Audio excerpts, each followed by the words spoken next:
buhay. Yun yung pangarap ko para sa inyo.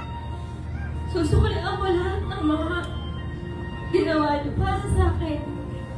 Sa mga ilang araw na nalayo ka sa akin, ma, na-realize ko kung gano'n katapang sa pagpapalaki mo sa amin. Bilang isang ina, bilang isang guro. Sa tatlo mong mga anak. So, ma'am, thank you so much po sa lahat. Sana mapatawad mo ako sa mga pagkukulang ko bilang anak mo. Sana mapatawad mo ako kung minsan feeling mo sumasagot ako sa'yo. Baka sobrang matalino lang ako kaya ako ganun. Makatwiran lang talaga ako. Pero minsan iba-iba kasi yung personality natin. Pero it doesn't mean I don't respect you and I don't love you.